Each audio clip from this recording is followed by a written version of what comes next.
Qiang Jin Jiu. Book 1, I Was an Outcast Liege. Chapter 33, Uncle and Nephew.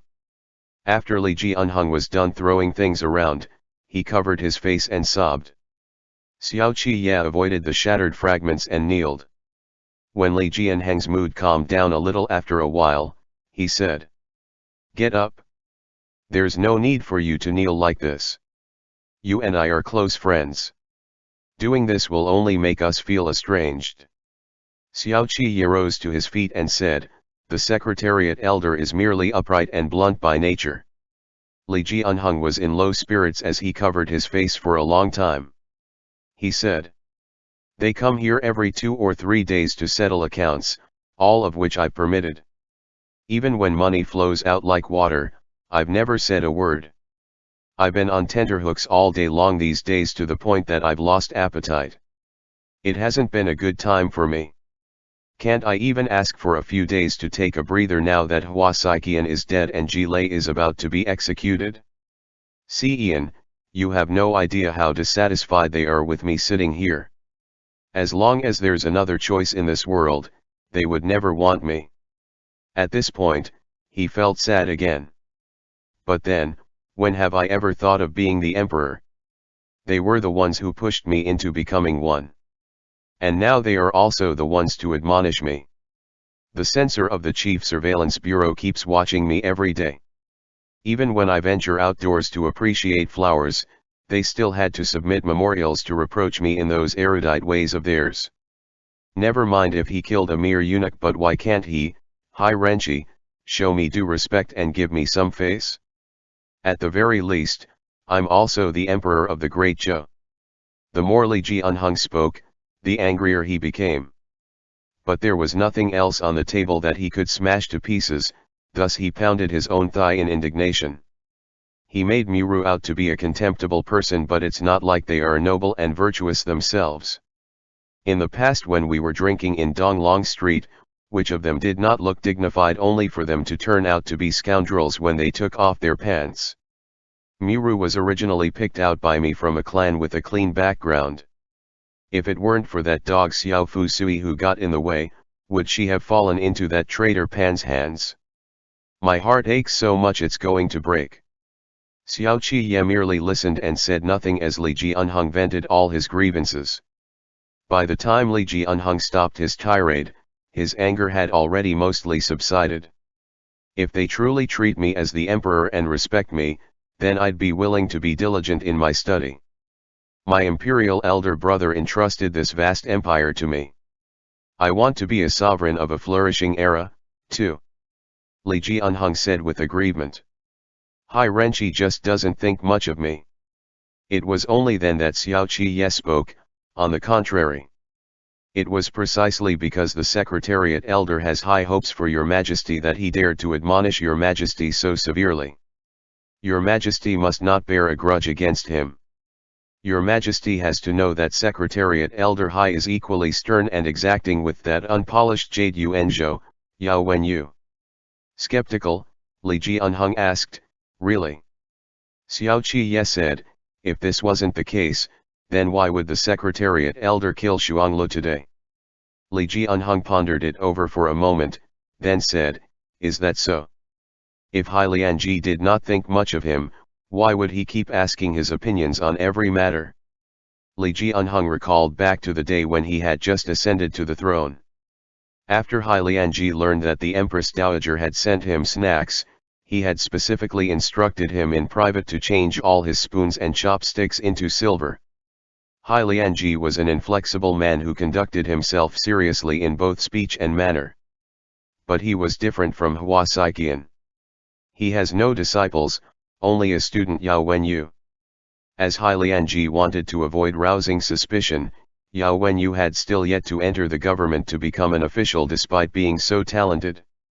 Hai Lianji had never joined any faction in the Grand Secretariat, and he was also the only one who staked all he had and charged out to save Emperor Xiand at the Nanlin hunting grounds.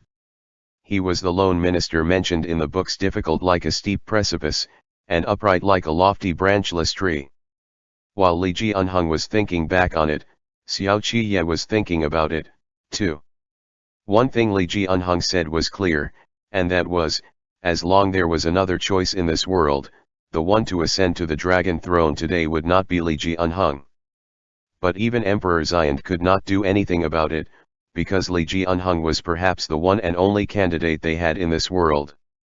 Since they had given him his support, then they had to teach and guide him. Great Zhou was a nation currently beset by difficulties.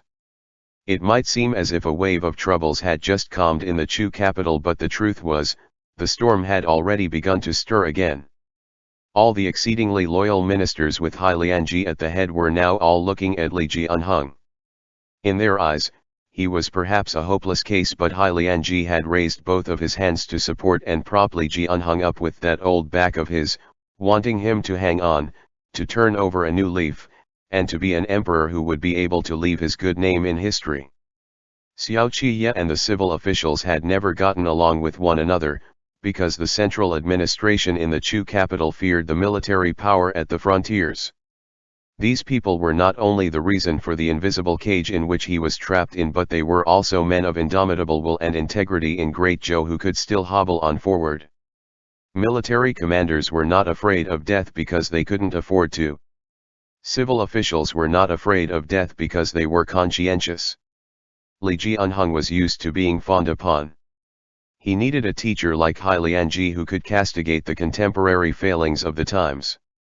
When all is said and done, it's because Lady Mu doesn't have a status. If your Majesty's mind is truly set on her, then why not have a long heart-to-heart talk with the Secretariat Elder? This is the time when Great Zhou needs a continuous line of imperial heirs. As long as your Majesty can speak to him with honesty and sincerity, the Secretariat Elder will definitely not mislead your Majesty. Finally, Xiao Qiye said, as for Gilelay and Pan Rugui, I heard that the Court of Judicial Review has yet to sentence them. At the moment, Li Jihung was occupied with thoughts of all that was good with Hai Lianji. So he nodded absent-mindedly and replied, the accounts don't tally. They still need another retrial. Asterisk asterisk asterisk.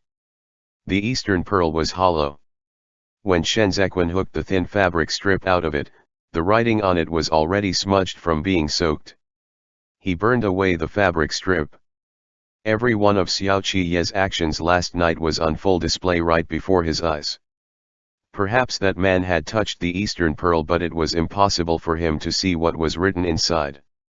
Nevertheless, Xiao Qiye's suspicions must have been roused. Shen Zequan had answered that question on Mount Feng wrongly. Xiao Qiye had even told him the source of the imperial army accounts, all because he was waiting for him to tell him the truth frankly. Yet, he had denied it with absolute certainty. Shen Zequan decocted the medicine and drank it in one gulp. The bitter taste pervaded his mouth. He endured the bitterness, just like the anguish he revisited every day and night. At last, he let out a mocking smile, wiped his mouth and lay down to sleep. He dreamed again. In the dream, the cold wind was still howling at the Hashi sinkhole. He was no longer lying at the bottom, but standing alone at the edge of the pit, overlooking those 40,000 soldiers who were struggling like ants to survive. The Bianchi cavalry surrounded the sinkhole like the black tide in the pitch-dark night. They blotted out the sky and the earth, engulfing all the Zongbo garrison's troops' chances of survival, and turned this place into a slaughterhouse. A hand reached out among the churning waves of withered bones. Ji Mu stretched out his arrow-covered upper body like a puppet and sobbed as he called out to Shen Zequan, "Gore hurt so much." It was as if Shen Zequan was a statue carved in clay or wood. He could not move nor could he shout. His breathing quickened and he was drenched in cold sweat as he clenched his teeth tightly. The leader of the Bianchi cavalry was wearing a helmet. That hair fluttering in the wind had already turned a shade of a deep red in Shen Zequan's recurring nightmare. He lifted his arm and pointed lightly at the sinkhole, and the arrows behind him all started falling one after another like a swarm of locusts. They stabbed into the men's bodies in dense clusters, piercing through flesh, spattering warm blood all over. The heavy snow all over the sky turned red, too. Shenzequan watched Jimu fall into the bloody mud before he was swallowed up by a sticky red wave. His hands were cold. The blood on it was also cold. Shenzequan woke up. He sat up with his back to the light by the window as though nothing had happened. He lowered his head and went silent for a moment, then he got out of bed to get dressed. The guards lurking in the courtyard watched Shenzequan step out of his room to eat his meal before heading to the bathhouse. After an hour, the guard who had never taken his eyes off the bathhouse frowned and asked the man beside him, "Why isn't he out yet?"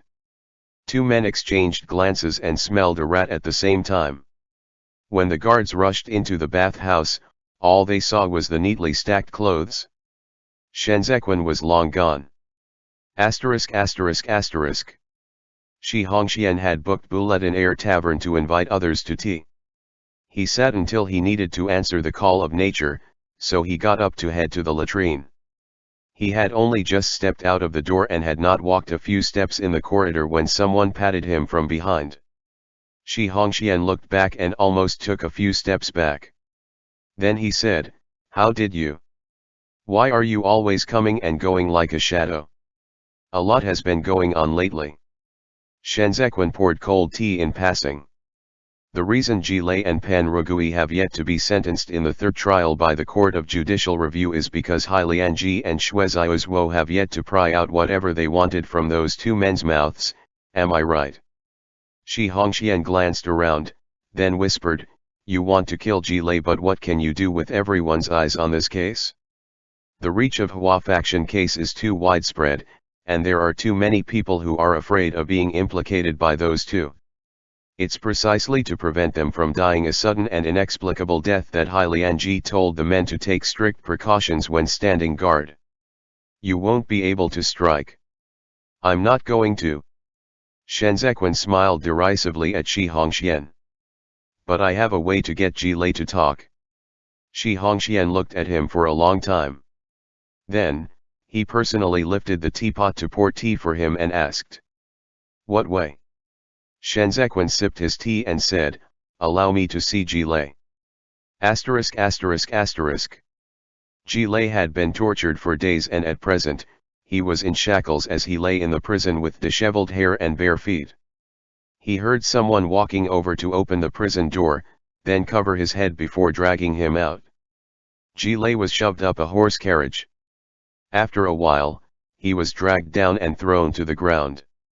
It was quiet all around, with only the sound of water dripping off the corners of the walls.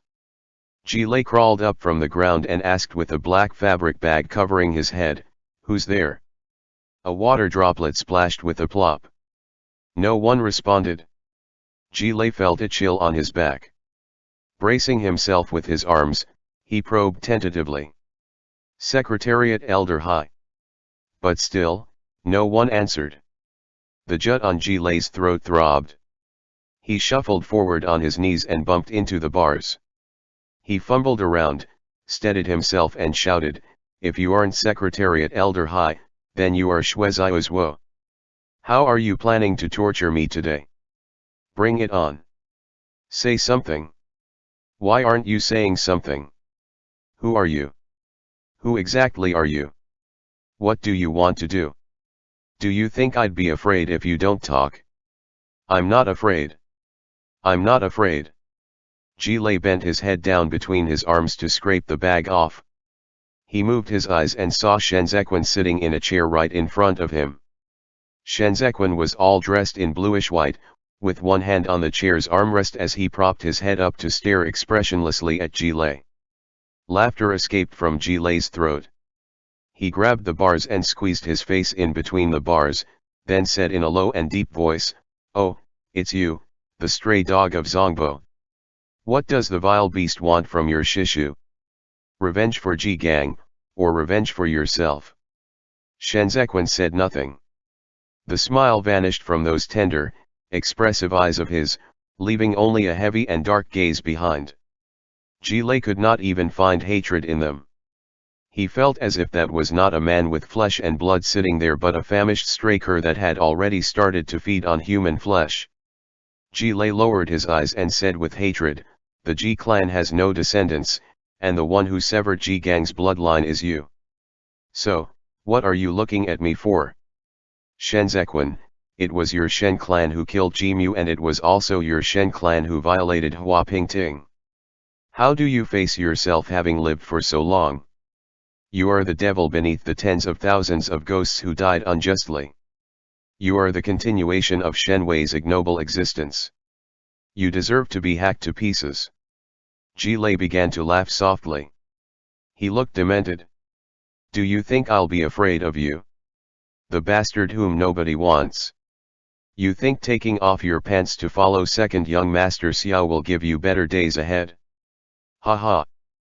Shenzequan laughed, too. Gilei's laughter gradually came to a stop.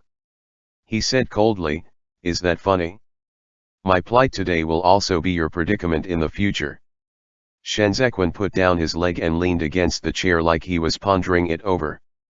Then he said, oh, I'm so scared.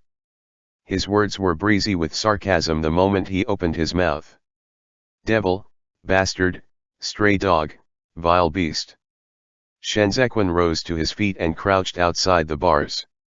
He began to laugh at Gilei, and said in an insane yet restrained tone, you're right, I'm all of them. I'm the devil who climbed my way out of the Hashi sinkhole, the bastard Shen Wei left behind after he burned himself to death, the stray dog without a home to return to, and the vile beast reviled by thousands. Shishu, I'm so delighted you know me so well. Gilei began to tremble uncontrollably. Shenzequan looked askance at him. His gaze was far more sinister and malicious than how it was back then. It was as if a man had already died under this layer of gorgeous skin, and all that survived was an unnamed beast. 5 years ago, Shenzequan drew closer to the bars and scrutinized Gilei's fearful expression. He said softly, the one kneeling here was me. What was that you said to me the day you sent me into the temple of penitence? Gilei's throat and eyes tensed. He wanted to answer but he could not voice it out. I have been remembering everyone's kindness with gratitude. Shenzequan said piously. Every day and every night. End chapter. Qiang Jin Jiu. Book 1, I was an outcast Liege. Chapter 34, Interrogation. You. What exactly are you? Gilei pressed himself against the bars. He looked at Shenzequan's smile, and swiftly moved back. What exactly are you up to? You're asking me. Shenzequan said cheerfully. You're asking me, huh? Shenzequan's gaze turned malicious as he beckoned haughtily to Gilei. Gilei did not move. He leaned back against the wall and refused to budge even a fraction closer to Shenzequan. Shenzequan said, prisoners are all livestock waiting to be slaughtered. Shishu, how dare you ask me? Gilei countered, what else can you do? Kill me. It's not often us martial uncle and nephew get the chance to meet. There's not even enough time for us to play, so how could I kill you so quickly? Shenzequan slid his thumb across the bars and softened his tone. You aren't saying a word because you feel that it's something you can exploit. With those secrets in your hands, no one would bear to lay their hands on you. Your days in prison become more comfortable and you don't have to worry about food and clothing, nor fear for your life. There's Pan Rugui to accompany you and you have plenty of leisure time. How carefree and happy. Gilei broke out in cold sweat. He stuck to the wall, no longer looking into Shenzequan's eyes. But happy days are all fleeting. As long as the tongue is still there, it's not a big deal if a leg is missing, an arm is broken, or both eyes are gouged out. A few months ago, Shishu treated me to donkey roast. I didn't get to taste it at that time. But now that the night is long, it's a good time to dine with wine. Shenzequan slipped the thin blade out between his fingers and tapped it between the bars. He said, Gilei, time to serve you up to go with my wine. You are insane. Gilei stretched his neck out and enunciated each word, Shenzequan, you're insane. I'm insane. Shen Zequin stared at him and answered in the affirmative. How would you dare to lay a hand on me? Gilelay said furiously, your life is in the Empress Dowager's hands. How would you dare to even touch a strand of my hair? Shen Zequin cheered up again and said with a smile, Shishu, why do you always have to keep saying such hilarious words tonight? Who else do you think sent me here? Enraged, Gilelay said, don't even think of hoodwinking. Shen Wei is dead. Shen Zequin quickly cut off Gilelay's words. The day Shen Wei set himself on fire, I heard that the prince of Ji Unseen Manor in the Dun province was sent ablaze in raging flames. He was burned beyond recognition when the Jin Yue dragged him out of the ruins and hung him atop the Dun province's city walls to be reviled by all. I didn't see that scene with my own eyes, but I kept attempting to imagine it over the years. After turning it over in my mind, I finally realized something. Gilelay swallowed his saliva. His grand plan to collude with the enemy has succeeded. Isn't defecting right before the battle much better for him? Duan province had already fallen into the enemy's hands. If he led his troops forth to receive and welcome them, he could join the Bianchi cavalry and hurry to take down Chu capital before the Libe armored cavalry crossed the river of ice. However, he was so scared that he recoiled from advancing and only dared to retreat. Shen Zequin stood up. He had already succeeded. It's only by advancing that he would have a chance to survive. But he kept withdrawing. Even if he was a good-for-nothing, he should have known that retreating would only lead him to his doom. Gilelay's breathing intensified as he said in loathing, because he didn't dare. Who in the Bianchi 12 tribes would give a damn about him? He was already a dead man the moment he colluded with the enemy. Shen Zequin threw an eastern pearl into the cage, and the tumbling pearl knocked into the edge of the cage and rolled its way to Gilelay's feet. Shen Zequin scrutinized Gilelay's face as the color gradually drained from it. He smiled. Gilelay's hands trembled. He stared at that eastern pearl and said with difficulty, no. Impossible. Emperor Xian is dead. Shen Zequin leaned over and said, so is Shen Wei. Gilelay suddenly kicked away the eastern pearl and said, cunning lad, don't even think of tricking me. Shen Zequin said happily, Hua Saiqian has committed suicide by biting off his tongue. Who will be the next one? You, or Pan Rugui? Shall we draw lots? Shishu, you first. With that, he spun out two more thin blades between his fingers and presented them before Gilelay through the gap. If it's chipped, we'll kill Pan Rugui. If it isn't, then we'll feed all of your flesh and blood to the dogs. Don't be afraid. Draw one. Gilelay looked at the cold glint of the thin blade. His lips opened and closed. He said, what nonsense are you spouting? The Empress Dowager instructed me to be quick. Shen Zequin stared at him. Yet I gave you the opportunity to choose. Shishu, there's a chance for things to turn for the better for each day you live. Gilelay was already in a daze, having been tortured for days. And now, under this bizarre atmosphere, Shen Zequin's words confused him until he could not tell the truth from the lies. He fixed his eyes on those two thin blades. Finally, and curiously enough, he raised his hand. When his trembling fingers touched the thin blade, he saw Shen Zequin slowly lifting the corners of his lips. Oh! Shen Zequin smiled regrettably.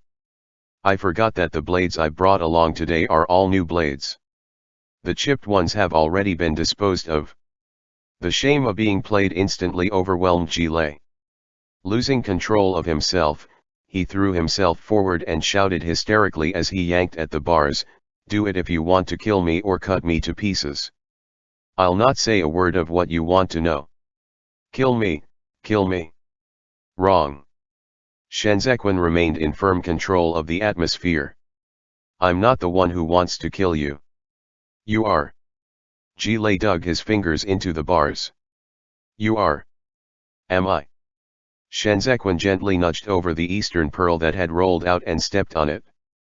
He looked at him coldly and asked again, am I? Gilelay held his head and tore at his unkempt hair. He slid down the bars to his knees and repeated over and over again. You are the one. Shen Zequin suddenly said, Shen Wei killed the crown prince. Gilelay raised his head to look at him in terror, as if he had plunged into an ice cave. He said, You. Shen Zequin said, You and Shen Wei killed the crown prince. It wasn't me. Gilelay clutched at his hair. It wasn't me. The one who killed the crown prince was Shen Wei. You conspired with him to frame the crown prince for plotting a rebellion. Shen Zequin said quickly, You were the one who forged the document. You forced the crown prince into the temple of penitence. He wanted to see Emperor Guangcheng, but you drew your blade and killed him. It wasn't me. Gilelay had already gone crazy. He refuted vehemently in the face of Shen Zequin's chaotic interrogation. I wasn't the one who drew the blade. It was Shen Wei. It was Shen Wei who insisted on killing him. That's why Shen Wei is dead. Shen Zequin circled back and repeated, Shen Wei set himself on fire and was burned beyond recognition. You are the only one left now. This succession of insinuations pushed Gilelay into such a corner that all he could think of was the word death. He thought back clearly to the former crown prince's face when he was killed. At that time, he had stood in the spot where Shen Zequin was now standing and looked down at the crown prince from above as if he was looking at a swine. Now, by some act of ingenuity, his position had been reversed. The cage gave him the misconception that he was akin to a beast. He had become the ant under Shen Zequin's foot. All he could do was to crane his neck out and wait to be slaughtered. Gilelay did not want to die. His desire to survive had never been so strong. He banged his forehead against the bars and said, We are all just following orders. We had no choice. You want to avenge Shen Wei? I can help you. Shen Wei killed the crown prince and was conferred the title of Prince of Jianxing. He subsequently went to Zhongbo. He fled. Gilelay cut a sorry figure as he started to choke with sobs.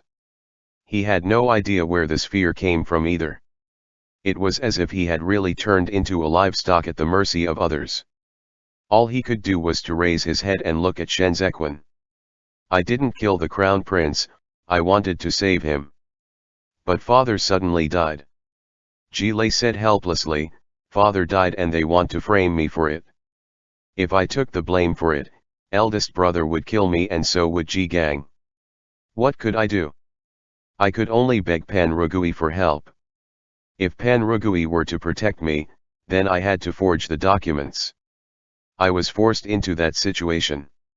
I wanted to live, too. How did Ji Wuofan die? Shen Zequin asked out of the blue. I don't know. I don't know how father died. Father fell ill, because Ji Gang left. The sons he favored had all left. At this point, Gilelay turned malevolent again. He hated them so much. I was the one who was with him in his last moments and the one who conducted funeral rites for him. Yet he said my core was rotten. He regarded Ji Gang and Zhoqian Kaiu as his own sons and passed the mental cultivation techniques to both of them. But my surname is Ji too, and I didn't even do anything. So how could he treat me in such a way? Shen Wei couldn't sleep at night after killing the crown prince. He was afraid. When we were drinking, he told me that he had gradually come to sense that someone was watching him. In his residence, he could even hear someone moving on the roof in the middle of the night. I told him it wasn't the Jin Yue. But in this Zhu capital, is there anything that could hide from the eyes of the Jin Yue? I presumed there were traitors in the Jin Yue, people from the 8 great clans were everywhere. The Hua clan was already in power, so we were careful.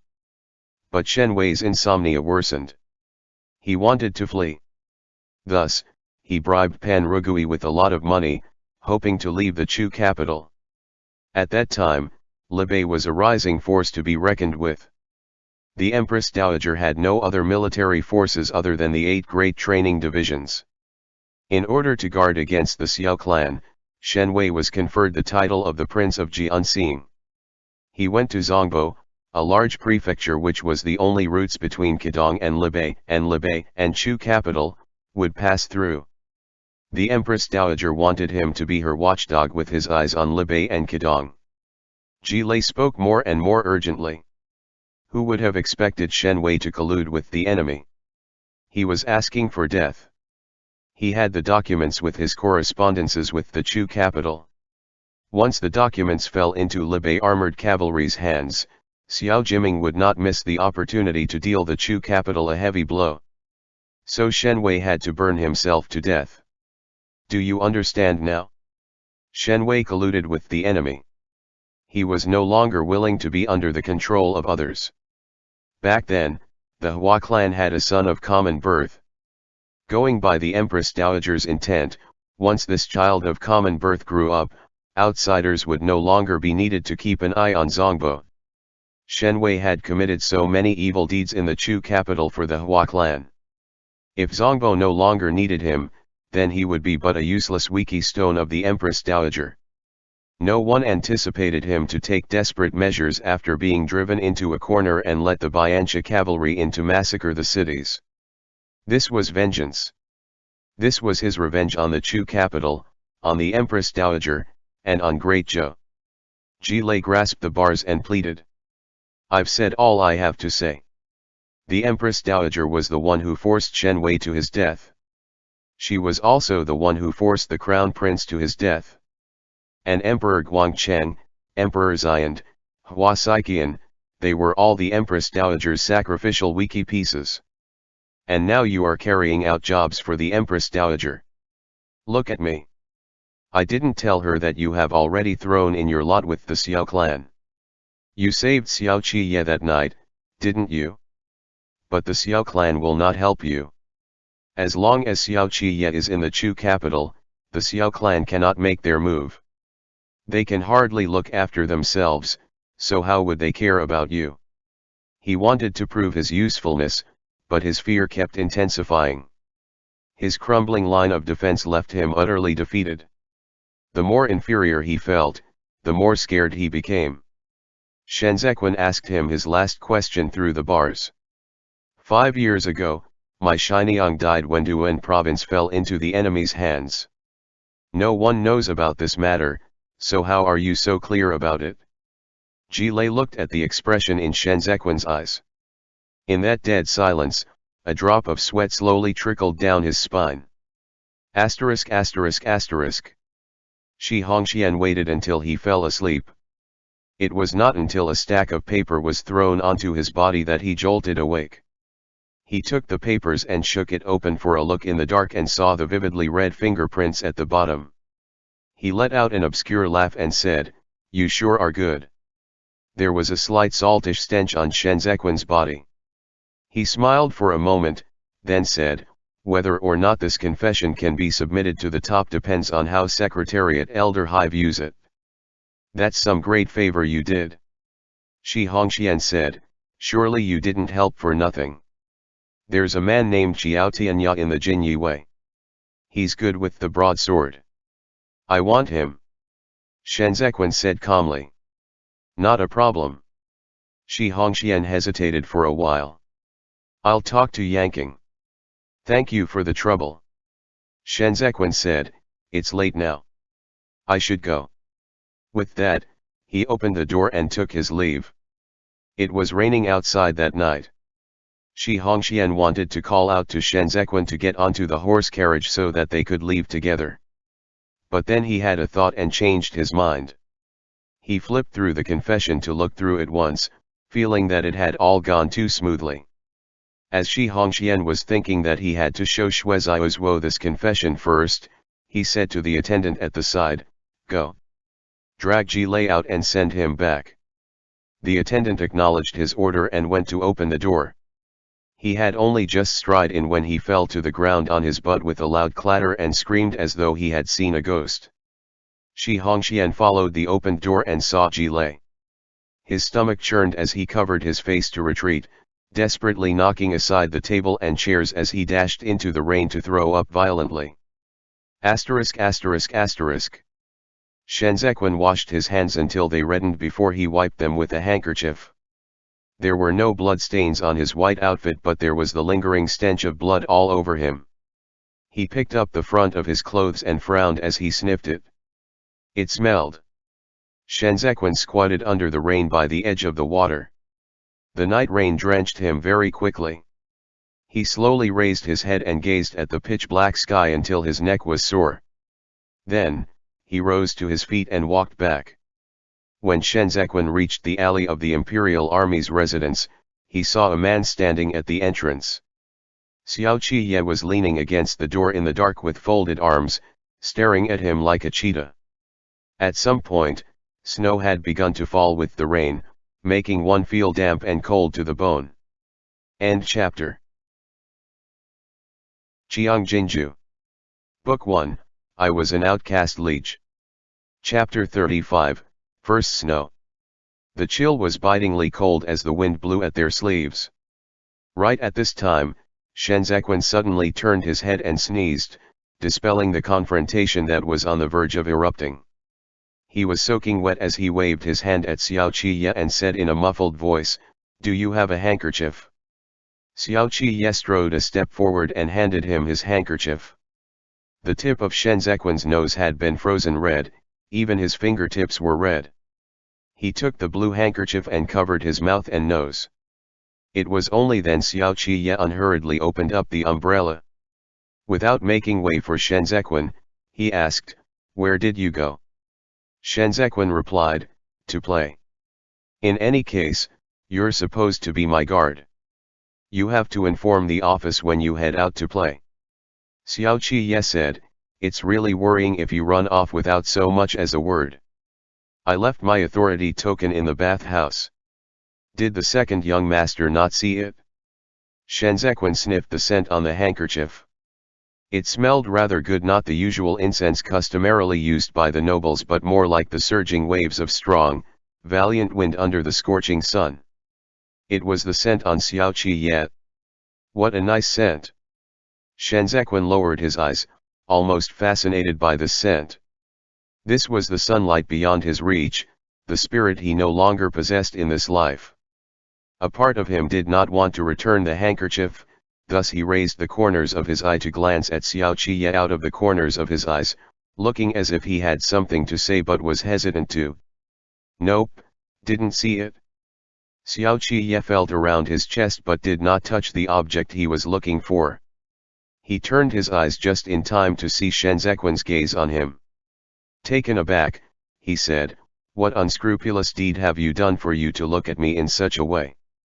"Who knows?" Shenzhequan said a little smugly to him. "I've done plenty. Let's hear a couple of them." Xiao Qiye said. "A heart-to-heart talk in the night should be done inside the house. It's rather cold to be standing out here." Shenzhequan coughed and said, "Is the bathhouse still open?" "It's closed now." Xiao Qiye replied.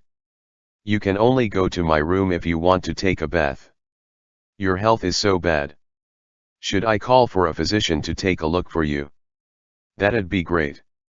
Shenzhequan countered his move. "With second young master Xiao stepping in, I'll get to save on consultation fees. You have yet to recover from a major illness and running around all over only makes it even more worrying. I'll get someone to follow you in the future." Xiao Qiye chivalrously made way for him. "Let's go. This second young master will hold up the umbrella for you and send you there." Shenzhequan looked at Xiao Qiye's shoulder, which was even taller than his own self, then looked at him again. He smiled and said, "I can stand on tiptoe to hold up the umbrella, too. I'm afraid of veils." Xiao Qiye's side profile was tasteful, with a straight nose and a nice silhouette. He said, "You're too short." Shenzhequan strode through the main entrance with him and said, "You're really the one who's too tall. When I was young, I was a few heads shorter than my daguerre, and with such a name to boot. It made me anxious, so I trained hard in martial arts every day and made it a habit to drink milk before going to bed." Xiao Qiye strode over the puddle of water with his long legs and continued, "Who would have expected that my height to shoot through the roof when I was 13 or 14? Ain't that great?" Shenzhen said, my daguerre was very tall, too. The rain receded but the snow intensified. Xiao Qi raised the brim of the umbrella to gaze at the snow and said, it's yet another year. Shenzhen gazed at the snow, too, and echoed, yet another year. The new emperor ascended to the throne and granted amnesty to all. Xiao Qi paused. The Empress Dowager's power and influence have weakened. You can leave the Chu capital and go anywhere you want. Then conceal my name to live incognito, forget my past, and remain a mediocre person for my entire lifetime. Shenzhen said mildly. This isn't something a man who supposedly hates me should say. I hate the Bianchi cavalry, Xiao Qi said coldly, I hate Shen Wei, too. Shenzhen said, you should hate me. Xiao Qi's eyes stirred. Shenzhen continued, I'm a man who lives on hatred. Snowflakes fell upon the stone slabs and melted in a twinkling of an eye. Xiao Qi said, the current you understand those words from 5 years ago best. Living is much more painful than dying. Shenzhen suddenly laughed. He exhaled and said to Xiao Qi, that's not accurate. I'm not in pain. Hatred itself is death by dismemberment, it's like a knife gouging out your flesh, day after day. Anyone would eventually become numb. There's nothing else in this world that can make me feel pain again. I feel comfortable living like this. You've repeatedly advised me to drop the matter, but you yourself understand it best that stopping has never been something you and I have the luxury of choosing. If warmth and tenderness can make you feel better, then I don't mind playing along for some time. Shenzhen raised his hand as he spoke and drew that icy finger across Xiao Qi's sturdy back. He said in what seemed to be a whisper. There are some things that are vividly beautiful when seen through the mist, but when you take a closer look, they are just a pile of dead men's bones. Xiao Qi waited for him to retract his hand before shaking his umbrella impatiently. He said, dead men's bones won't touch people like this.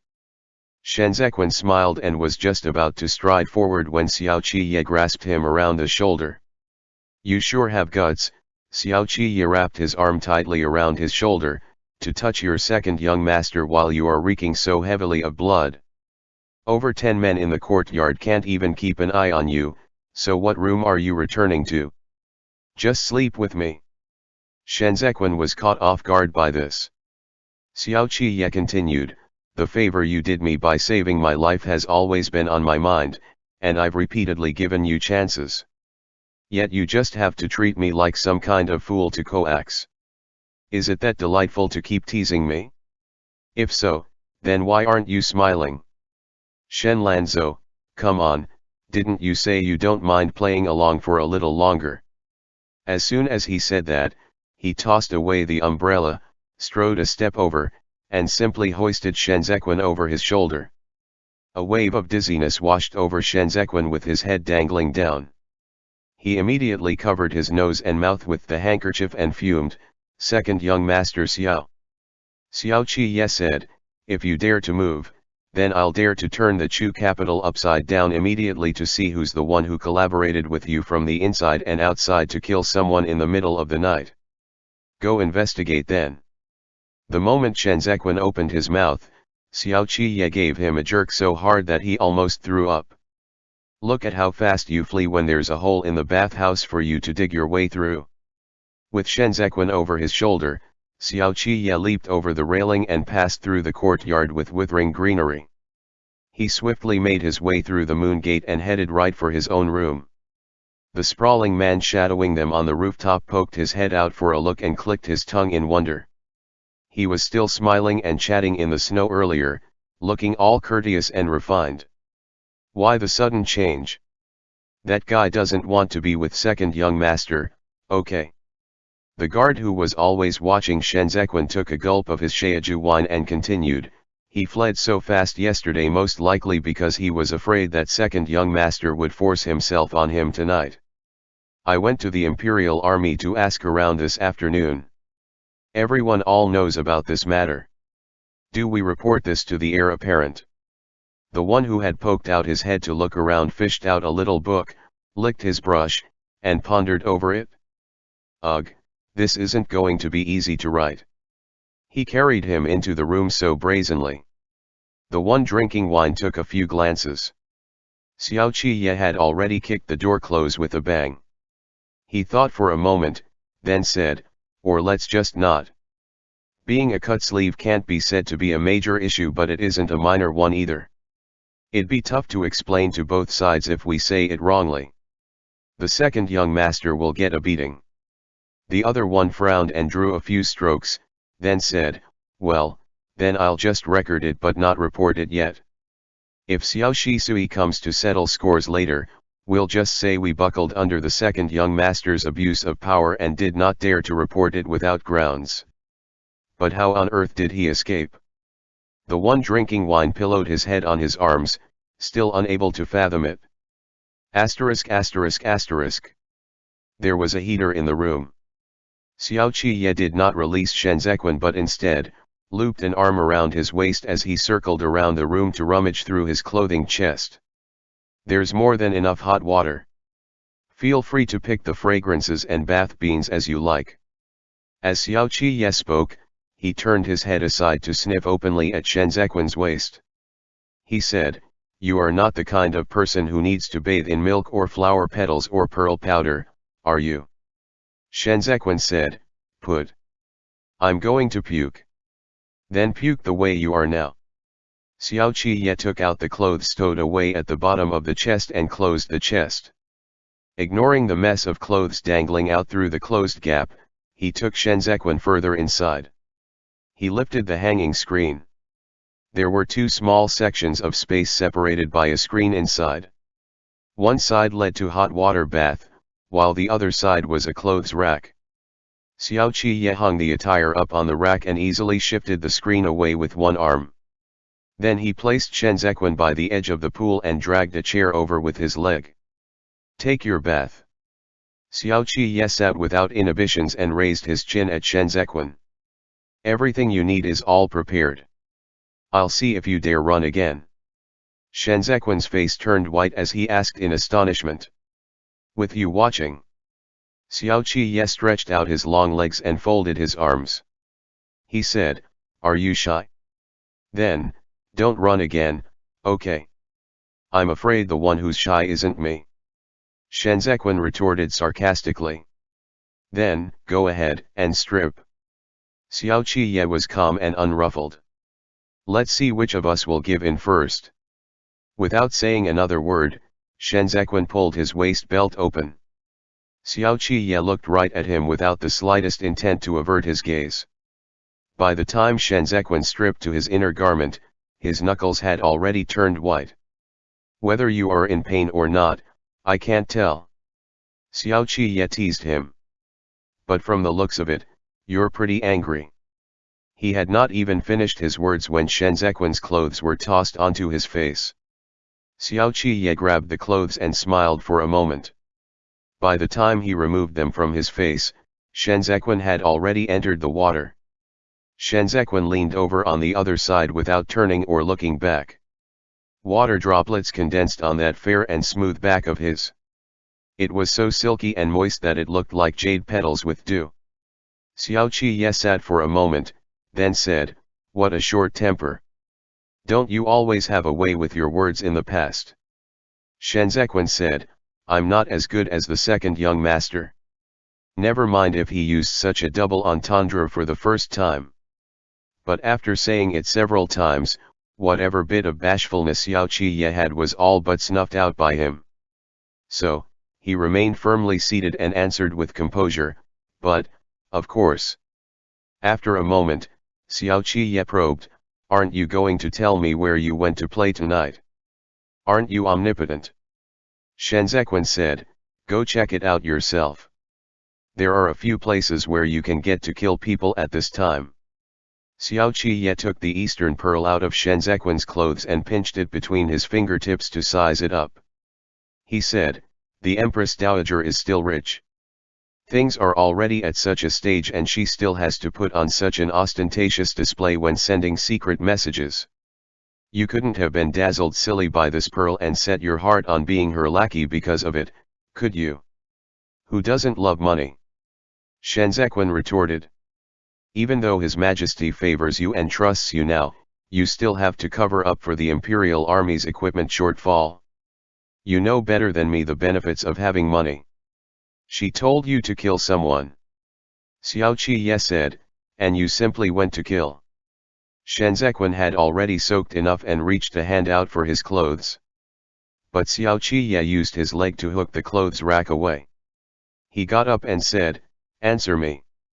Bare-chested, Shenzequan said, yeah. Liar. Xiao Qiye stretched out his hand to take down the clean clothes and said to Shenzequan, this pearl had been soaked rotten that night. How could you have been able to see the Empress Dowager's instructions clearly?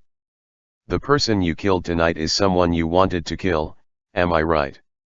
Shenzequan said. Don't me. Xiao Qiye caressed the fabric. An ambiguous answer is equivalent to no answer.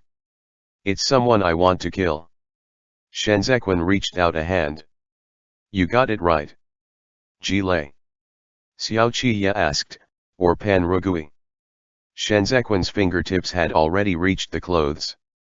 He asked back, why can't it be you? There was a swish as the clothing was lifted high. Refusing to give it to him, Xiao Qiye said, just an exchange of a few words and you've changed your tone. This second young master doesn't buy sarcasm. Whether you kill Gilelay or Pan Rugui, the Court of Judicial Review will definitely not let the matter go tomorrow morning. You saved my life during the autumn hunt. The Empress Dowager doesn't know about this yet, but I can let her know. Once she finds out, you'll be my man even if you aren't now. So, speak properly and don't tease your second young master for fun. Each time Shenzequan attempted to reach for the clothes, Xiao Qiye would raise it higher. Shenzequan put up with it again and again until he finally rose from the water to grab the clothes. He fumed, speak properly. While I'm naked. Xiao Qiye leaned in for a closer look and said, see, this is what I mean by speaking properly. Why put on an enigmatic dead men's bones act before me? Ghost stories can't scare me. Having said that, he paused for a moment then continued, since you've touched me, I'd have to touch back. We aren't on that good of a term for me to be nonchalant about it. So, where should I touch first? End chapter.